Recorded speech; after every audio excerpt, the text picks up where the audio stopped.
This is Open to Debate. I'm John Donvan. Hi, everybody. Today's debate is on a topic that simultaneously unites us and that divides us. That topic is immigration. When I'm saying that it unites us, I'm referring to the personal history of so many Americans. Most of us are either descendants of immigrants or we are immigrants ourselves, and that represents something shared. It's a common ground, much of it from the past. But when it comes to the present, however, we are really at each other about how we view migrants, how we think the immigration system should operate, about who's to blame for the system operating so poorly, by which is meant record numbers of unlawful crossings in the last few years, crowded detention centers, slow processing of requests for asylum, much confusion. Even the president has used the word chaotic in a comment on the situation. But what do Republicans want done? We know that because they have already passed a bill in the House that spells out the steps that they would take. They would grow that border wall that Donald Trump used to campaign on. They would expand the size of the Border Protection Force. They would change the asylum rules to make it harder for migrants to claim asylum status, among many other steps. While this bill has little chance of becoming law as long as Biden is in the White House and the Senate is controlled by the Democrats, it does lay out specifically and comprehensively what immigration policy may look like if Republicans were to win big next year. So as we come up to International Migrant Day this month, here's what we're asking. Should Congress pass the Secure the Border Act? So let's meet our debaters. Answering yes to that question is Jessica Vaughan. Jessica is Director of Policy Studies at the Center for Immigration Studies. Welcome, Jessica, to Open to Debate. Thanks so much. I'm glad to be here.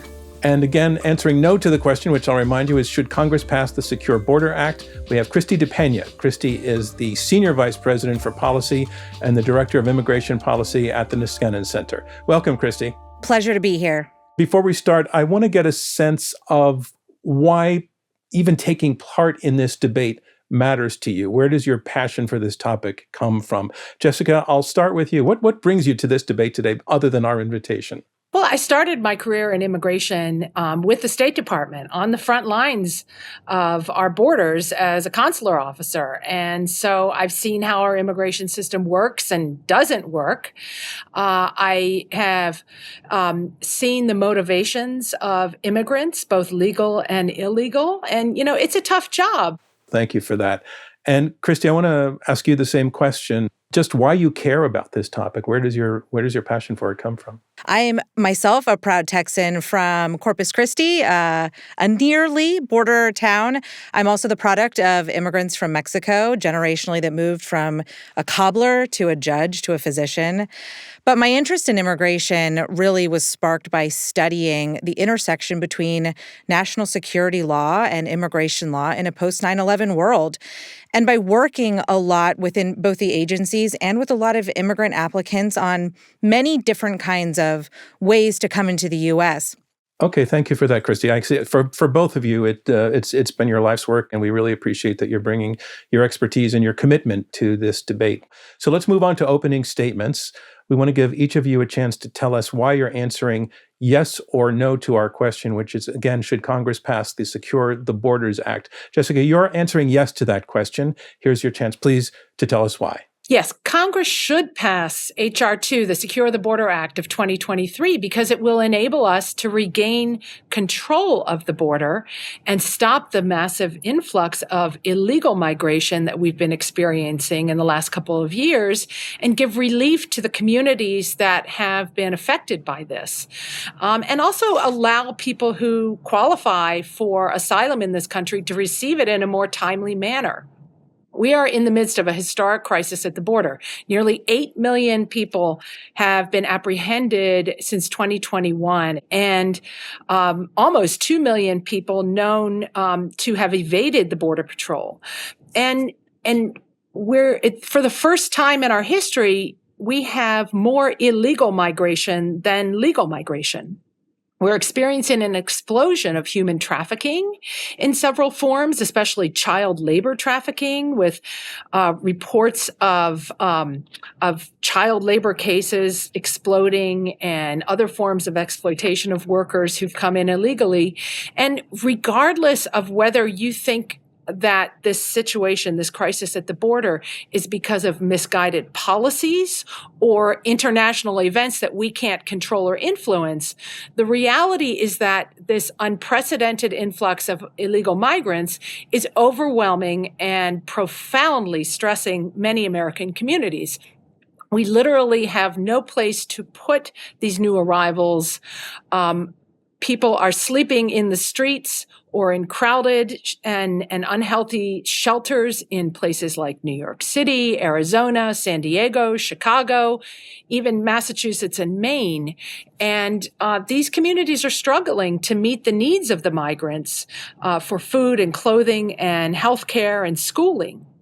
And we've been told that all that we need to do is increase legal pathways, but that has been tried since May, and the illegal crossings have not slowed down, even with more legal pathways available to prospective migrants. We've had 600,000 new illegal arrivals in just the last 3 months. The asylum system in particular was built to accommodate, Russian ballerinas or activists who are opposed to a dictator, not people fleeing collapsed economies or gang crime. Most people coming to the border now are not truly asylum seekers in that sense. They're coming because they're seeking a better life, and they're being allowed to enter now under the current system. H.R. 2 would help by providing more infrastructure and technology, including barriers, because they work. And it would deter frivolous asylum seekers that are clogging the system for the genuine asylum seekers. It would require a regional approach for our government to work with other countries in the region to negotiate with them on dealing with this migration, keep families together at the border for speedier processing. It would also go beyond the border and address the problem of visa overstays and take care of the job magnet, which, after all, is why people are coming here illegally. They're coming because they hope to be able to work and either send money home or support their families here because they're able to do that. And this bill would address that problem as well. It's not just throwing money at the border. It's addressing the whole criminal infrastructure that underlies illegal migration, that's allowing this horrifying human trafficking to occur, and also setting it up so that employers will not be able to bypass American workers. Okay, thank you very much, Jessica. So, Kristie, we want to give you your turn now, and again, reminding people that you are answering no specifically to the question of whether Congress should pass the Secure the Border Act. Here's your chance, please, to tell us why. That's right. If the goal of Congress is to secure the border and improve our asylum system, which I would argue are good goals, the Secure Border Act accomplishes neither of them. The U.S. is firmly rooted in a new era of migration that's been spurred by global conflict, by local violence, by failed states, by weather and climate emergencies, and by deeply unreliable economies, to the point where people are unable to secure even their most basic needs. We're talking about food, water, shelter. That is a powerful migration catalyst, particularly when we consider the impact to children. Simultaneously, the U.S. is enjoying a stable and growing economy, but economic growth can't happen indefinitely without population growth that replaces workers who are aging out. For several years, the number of available jobs in the U.S. has hovered around 10 million. I think most recently it was about 9.6. But even the rosiest growth predictions rely on projections that more than half of population replacement through 2060 will come from international migration, and that includes asylum. The inevitability of enacting the Secure Border Act, or the SBA, is to end asylum, an important component of this economic growth. The CBO projects that within a decade, its enactment would decrease the U.S. population by 600,000 people and affect the legal status of an additional 4.4 million people. This Almost cessation of asylum would also end other widely cited and incontrovertible dividends that are paid by humanitarian migrants back to the U.S. through taxes, through entrepreneurship, and the addition of valuable language skills and education. Though asylum is often considered a purely humanitarian act, its strategic importance should not be forgotten either. How America chooses to respond to migrants fleeing worsening economic prospects and political repression also has significant repercussions in the intensifying geopolitical landscape. But ultimately, the vast majority of lawmakers, including many Republicans, understand that the radical approach that's laid out in the SBA is a political non-starter. It doesn't reflect the kinds of policies that a majority of Americans want and need. And perhaps most importantly, it's not solving for the problems of our immigration system. It's solely attempting to stall it. In the most generous light, the bill can be seen as an opening bid to discuss a few of the real questions at hand. How do we efficiently identify and protect the individuals, especially children, who need asylum in the U.S., and provide American employers with the employees they are so desperately seeking to ensure our continued growth as a nation? And how do we bolster adjudication and management capacities to accommodate the growing volume of people coming to our border so that our courts can efficiently move cases and ensure our border and interior enforcement officers aren't constantly being asked to take on more responsibility with fewer resources? With very few exceptions, none of these questions are answered by the SBA, the passage of which will only further the status quo of a deeply under-resourced and continually overwhelmed system that fails to reflect the interests and values of most Americans. Thank you very much, Kristie. So we've heard both of you lay out your reasons for being for or against this piece of legislation, the Secure the Border Act, which is shorthanded, I just want to point out, to SBA. It's also referred to sometimes as HB2, meaning House Bill number 2. So you may hear those terms throughout the program. We've just heard opening statements from Jessica Vaughan and Kristie Peña. And I want to just give a sense of the tenor of the discussion around the nation and the sort of sense of mutual accusations about the situation at the border. First, Senator Ted Cruz of Texas talking about how he feels the Biden administration has performed so far on the issue of controlling immigration at the border. We've introduced lots of legislative steps that can all make a difference, but none of it will work. Zero will work. As long as you have a president of the United States who defies the law, who simply says, if you come to this country, we will let you go. Going to the notion, often the accusation made that Democrats want open borders. That is something that the Democrats push back on. Here is the Secretary of Homeland Security, Alejandro Mayorkas, saying exactly that. I want to be very clear. Our borders are not open. And he goes on to say that smugglers are spreading false information that the border is open and warns people not to come to the border. Do not risk your life and your life savings only to be removed from the United States if and when you arrive here. So what we hear in that is the essential conflict. There's a philosophical conflict, and there's a lot of politics going on over this issue. But we have two debaters who are helping us get beyond the politics and talk about the substance of this. So we've heard your two opening statements. You developed, each of you, the themes of where asylum plays into this. I want to get also to the point that was made about whether immigrants are an important part of the future of the American economy. But we'd also like to talk through some of the specifics and the details of what the Republican bill is actually proposing. So let's start with the asylum issue. And Jessica, can you talk about some of the changes that would come into play if the bill were actually to pass? For example, the fact that the bill would require migrants from third countries who cross through another country before getting to the United States to have asked for asylum in one of those other countries.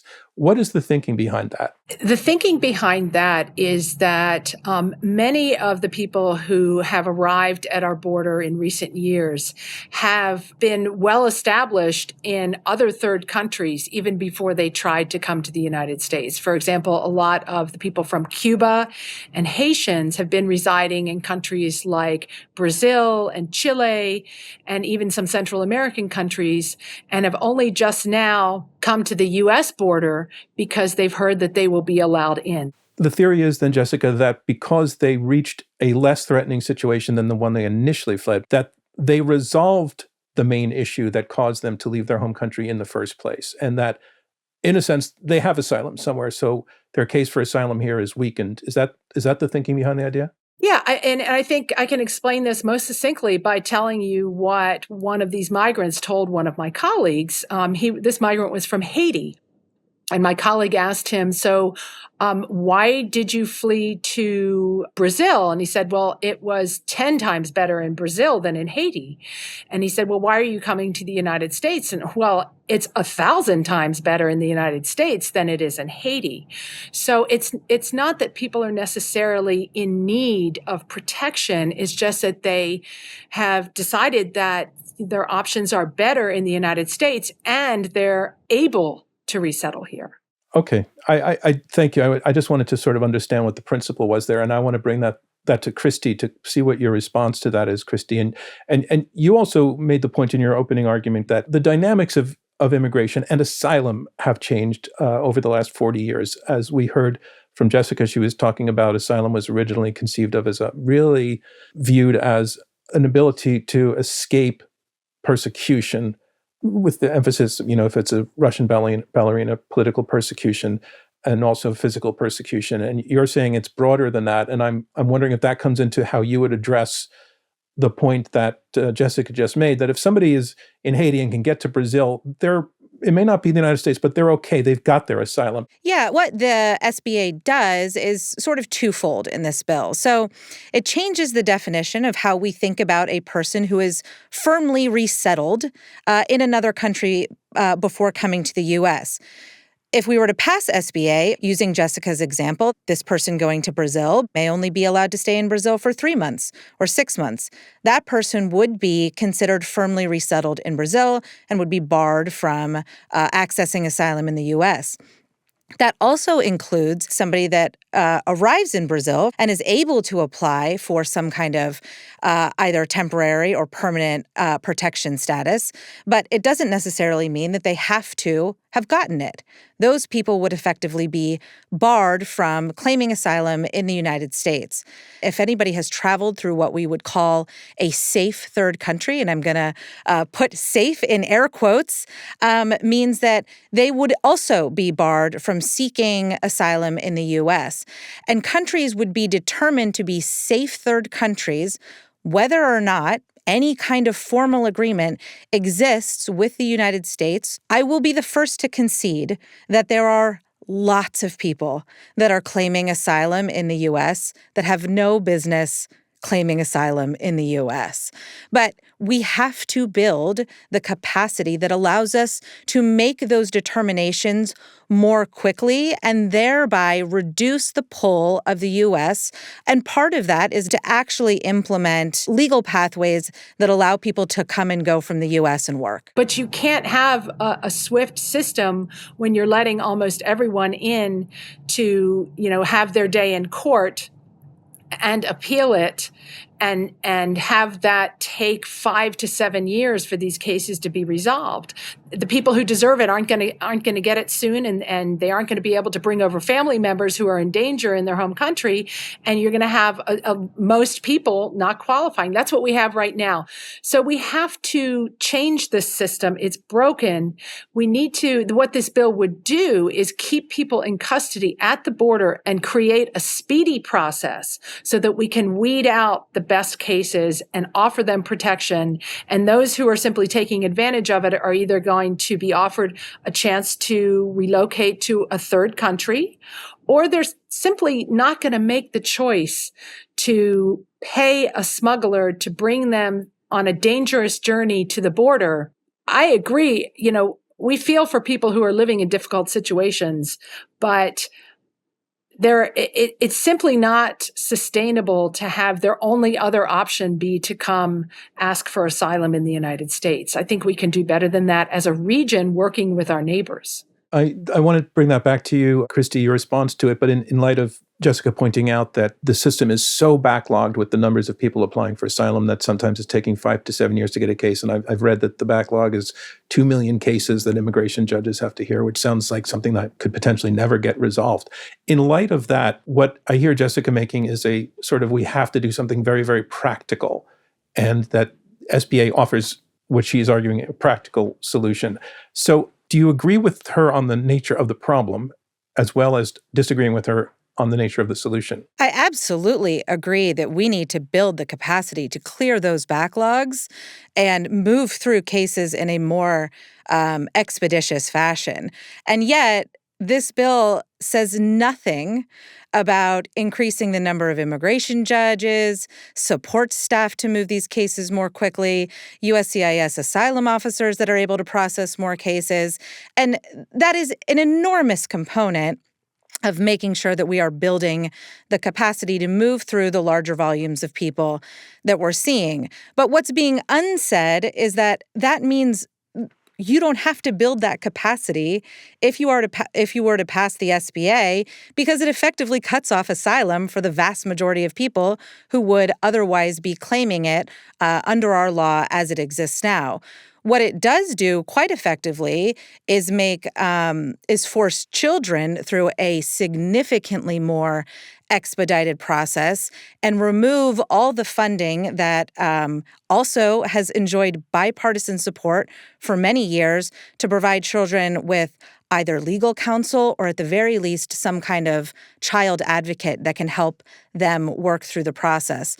That is a way that we can certainly move children more expeditiously through the process. But by and large, everybody who has ever worked with any children on either an asylum case or an SIJ case has said that trying to move those cases through within 14 days removes the due process component that is so important to getting these immigration cases right. Jessica, is the point that Kristie just made that the real purpose of the bill, stated or unstated, is to just cut back the number of people applying for asylum. And do you agree that with the assessment that that's the goal of this part of the bill? Yes, because that is the most broken part of our immigration system right now, arguably. And even if you think that we need to have more immigration and better systems to process the kids who are arriving, even if you want to allow more of the families who are coming here,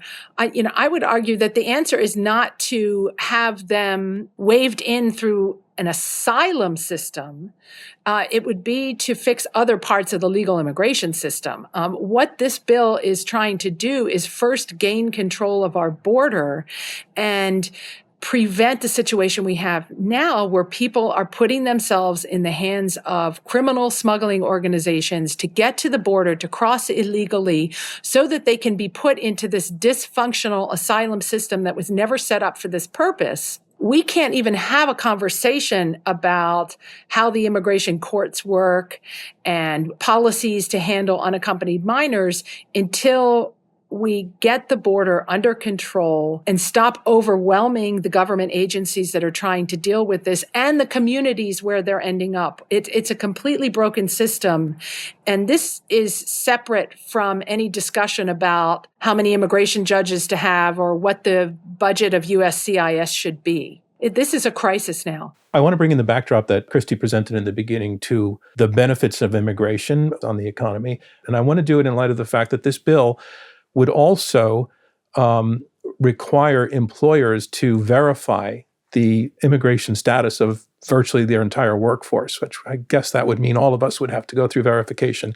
So that's clearly aimed at the employer's part of this conversation. So if you can take that on. First, I just want to say that I reject the notion that we can't do a lot of smart and effective things simultaneously.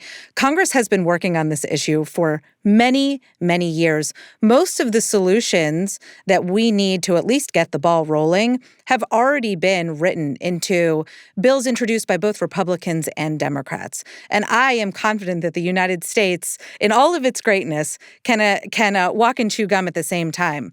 And I think it's really important because when we're talking about certainly legal immigration, it's very easy to see that there are lots of economic benefits to having different kinds of legal immigrants come into the United States. Those have been well documented and well cited.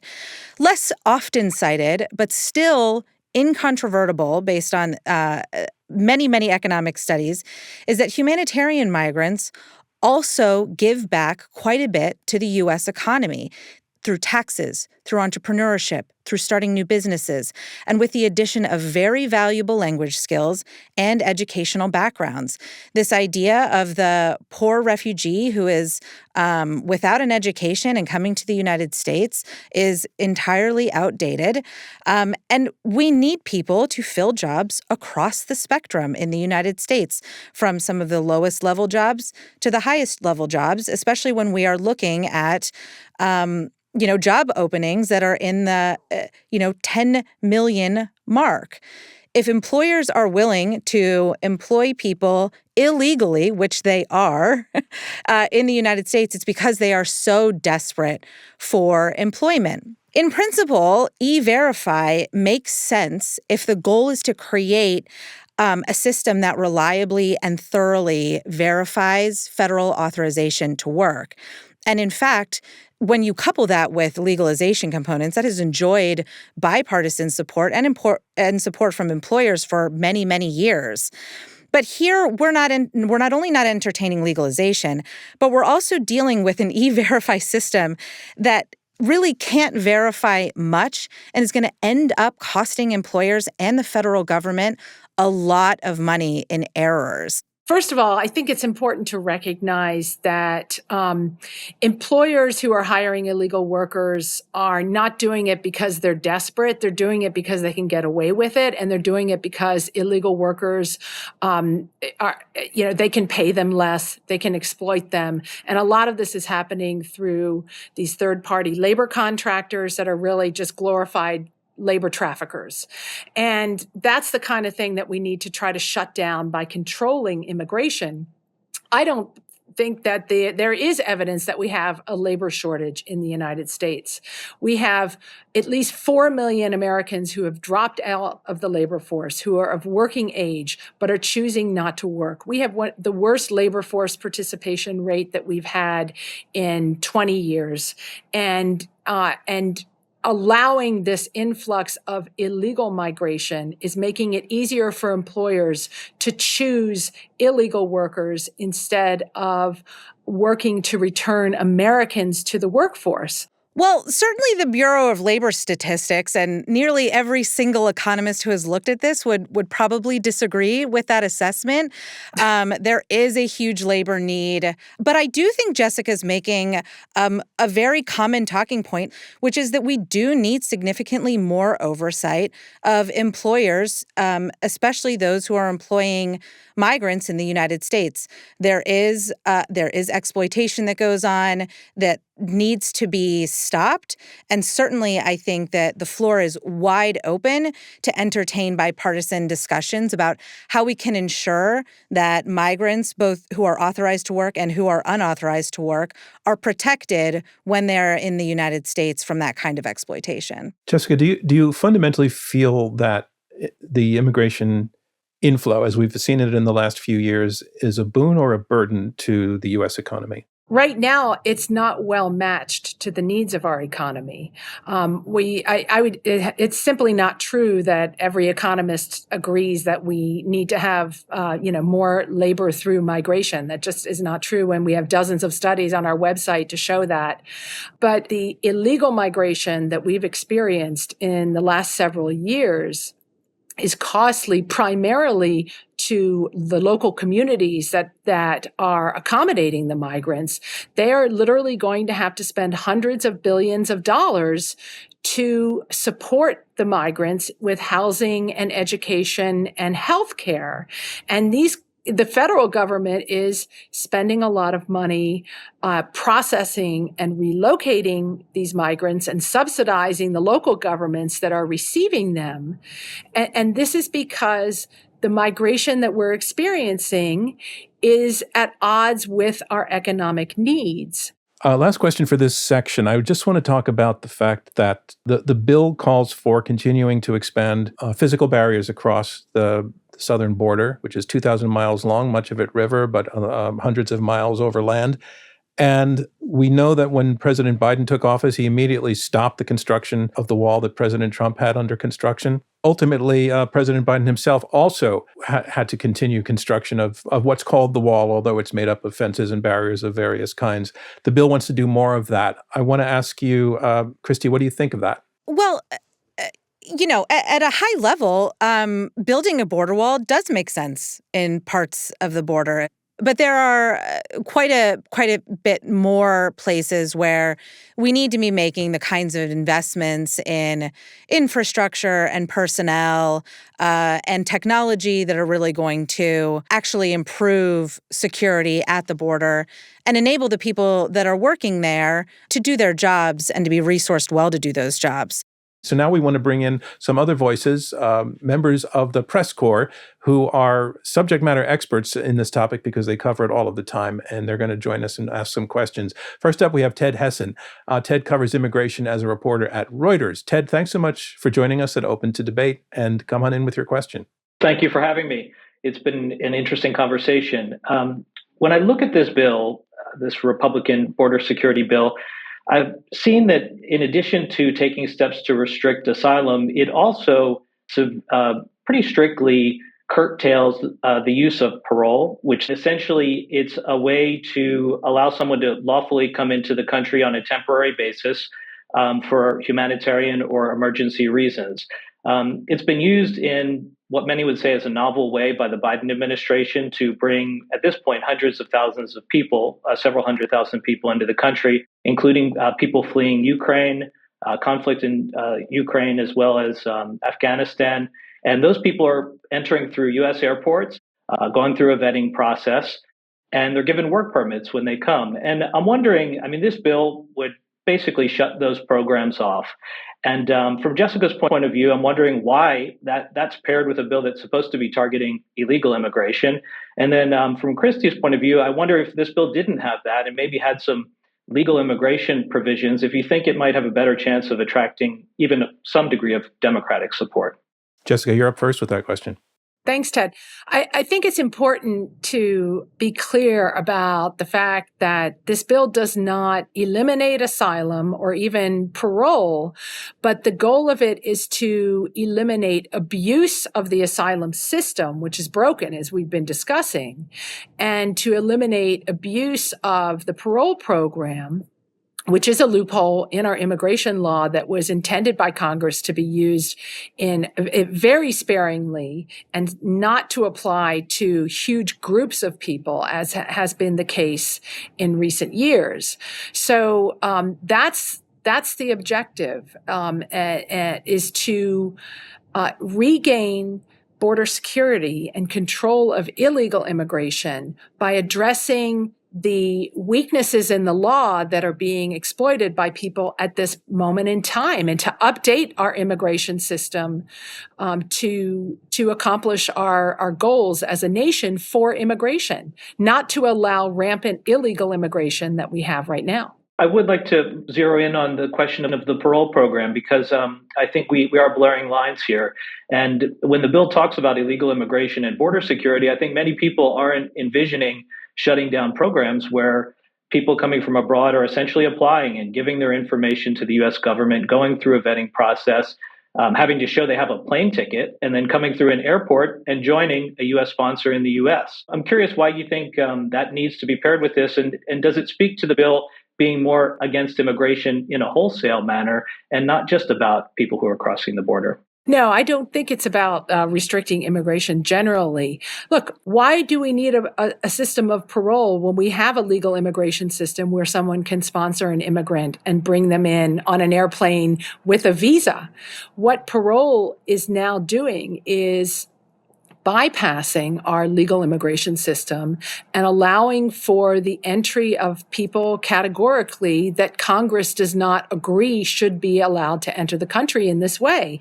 And the justification for it hasn't worked. We were told by the Biden administration that if more legal pathways were set up, such as they're doing through parole, that would end the incentives for people to come illegally. Well, it hasn't worked. It's only gotten worse with illegal entries since the establishment of these parole programs. So they are a complete failure in terms of how they were sold to Americans. So, Kristie, your response to what Jessica has just said?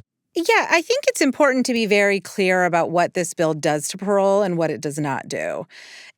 It is essentially paring back the executive authority to use this tool, which many administrations have used in the past for many different kinds of populations. Not only that, but it is paired with a bar against allowing anybody coming to receive work authorization.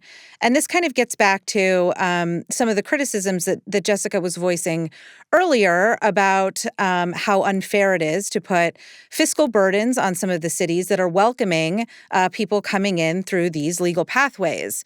By not allowing them to work, I think we can all agree that they are going to be a larger fiscal burden on any welcoming city. Of course, I think that if we were to really look at the programs that we need to better match employment opportunities with people who are unlikely going to be able to succeed with an asylum claim and open up those opportunities so people can come and work in the United States and leave the United States when they want to, that is absolutely an olive branch to Democrats to talk about how this bill can be amended so that it could enjoy potential bipartisan support.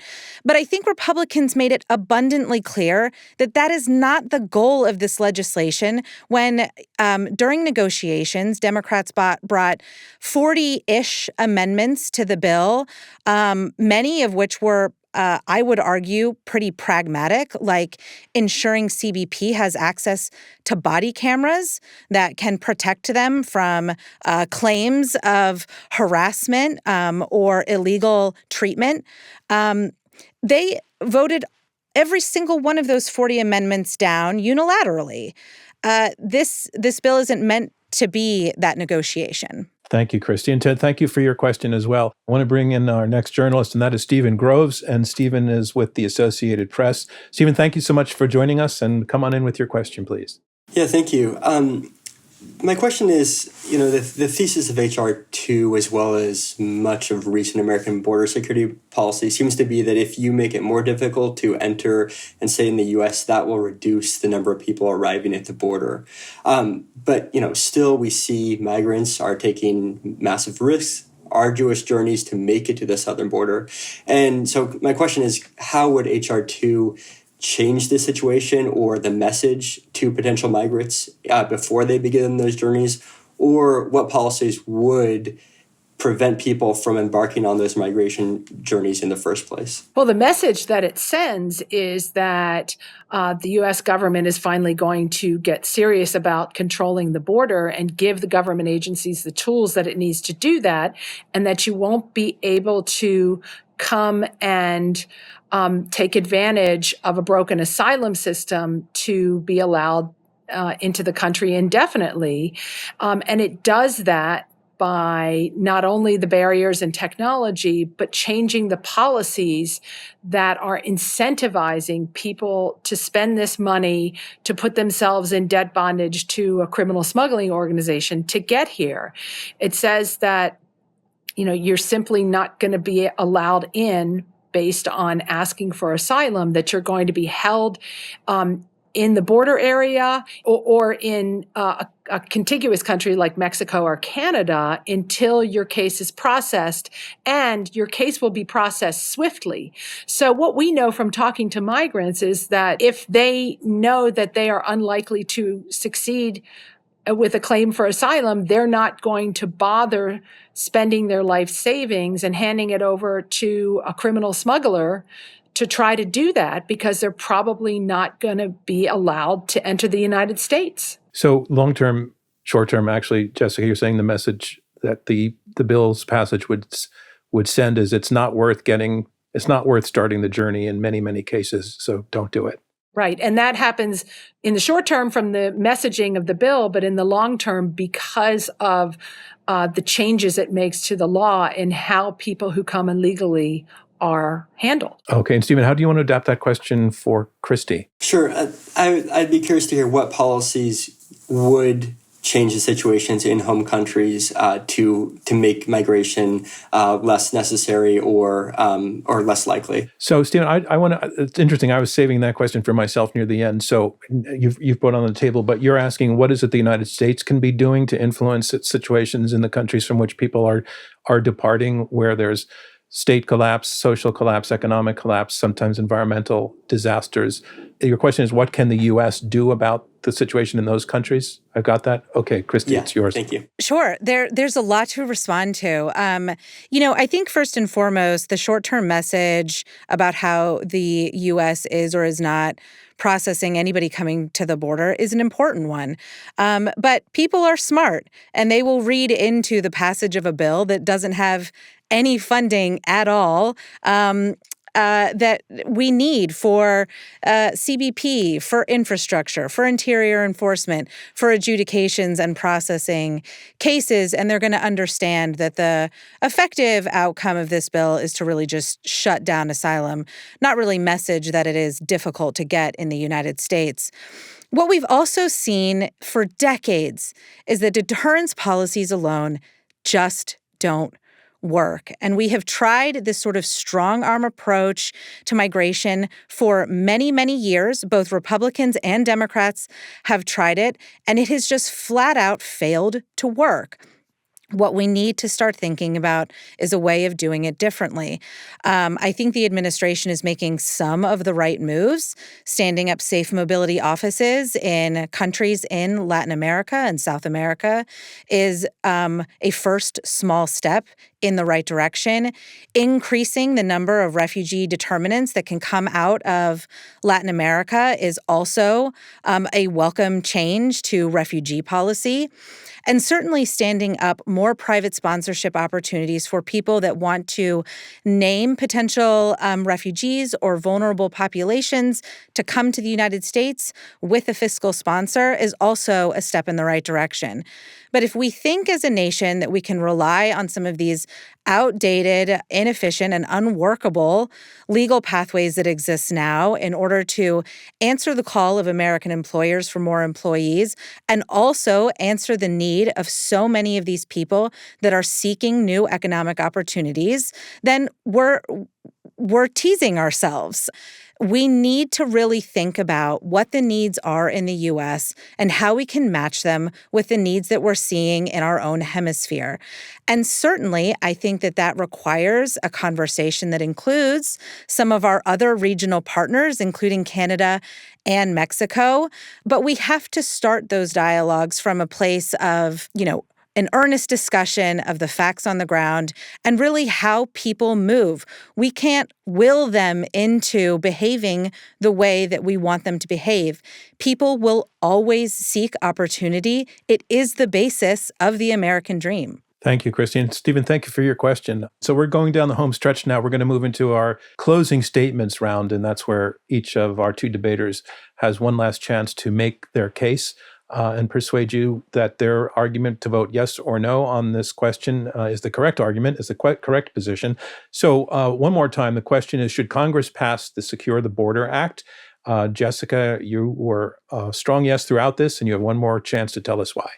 So even if you think we need more immigration than we have now through our legal process, you can't defend the way this migration is occurring now at our border. It is simply inhumane and I think immoral to entice people to put themselves in the hands of criminal smugglers and become indebted to traffickers to come here illegally.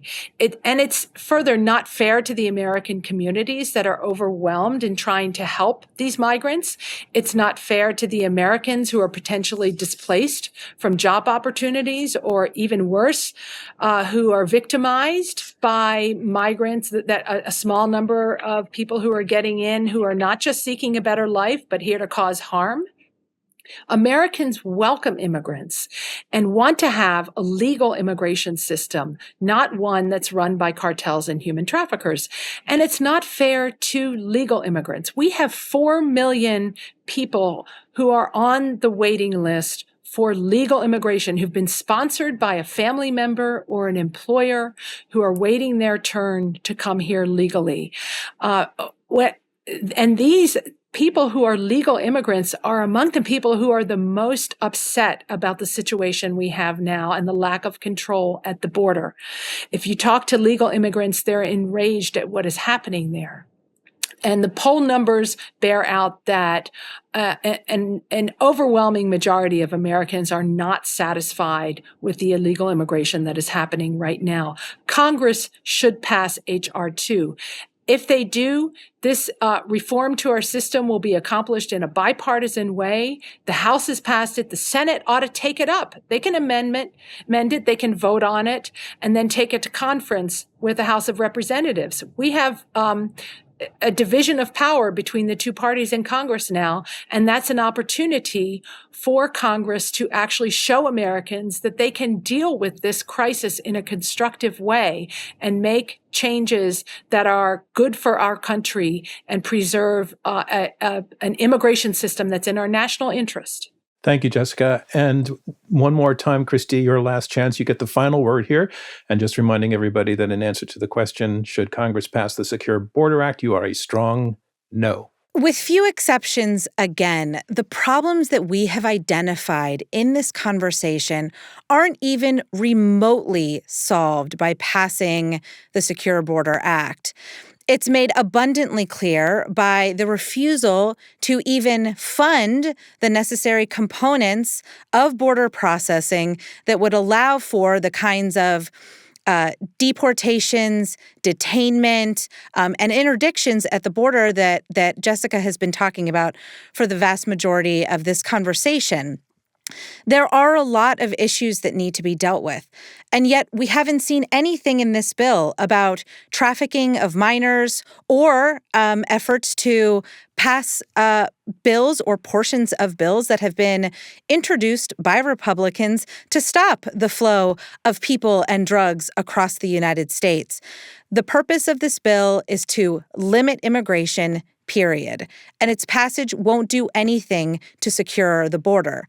That said, there are bipartisan opportunities out there to begin having these discussions. The Dignity Act that was introduced by Republican Representative Salazar from Florida and Democratic Representative Escobar from El Paso, Texas, is a great jumping off point to begin some of these negotiations. Last week, a friend of mine sent some pictures from camps that are cropping up on the U.S. side of the border on private land. An elderly woman spent the night unsheltered in near-freezing temperatures in a wheelchair. A pregnant woman was left to stand for hours waiting for transport. And angry Border Patrol officers who were trying to do their best voiced a lot of frustration over constantly being vilified because they lack the resources to do their jobs. Regardless of your views on immigration, we can do better in this space. And I am confident that the U.S. can build a system to work for everyone who wants it to work. Thank you, Kristie. And thank you, Kristie and Jessica. That is a wrap on this debate. And I just want to say to both of you how much we appreciate what you did in this conversation, that you were, first of all, open to debate this topic, to meet each other across a metaphorical table to talk this out, to tell us why you hold the positions you do, why you disagree with each other, but why you can do so with respect and civility. So thank you very much. That's what we aim for here. Jessica, Kristie, thanks for joining us at Open to Debate. Thank you. Thank you both. This was a really wonderful wonderful discussion. I appreciate the opportunity. And I also want to thank our guests, Ted and Stephen, for asking those excellent journalism-based questions. They move things in a really interesting direction for us as well. And I want to thank you, our audience, for tuning into this episode of Open to Debate. As a nonprofit that is working to combat extreme polarization through what we just did, civil debate, Open to Debate is made possible by listeners like you and by the Rosencrantz Foundation and by supporters of Open to Debate. The show is generously funded by a grant from the Laura and Gary Lauder Venture Philanthropy Fund. Robert Rosencrantz is our chairman. Our CEO is Clay O'Connor. Leah Mathau is our chief content officer. This episode was produced by Alexis Pangrazi and Marlette Sandoval. Editorial and research by Gabriella Mayer. Andrew Lipson and Max Fulton provided production support. The Open to Debate team also includes Gabrielle Iannicelli and Rachel Kemp. Damon Whittemore mixed this episode, and our theme music is by Alex Clement. And I'm your host, John Donvan. Thanks for listening. We'll see you next time.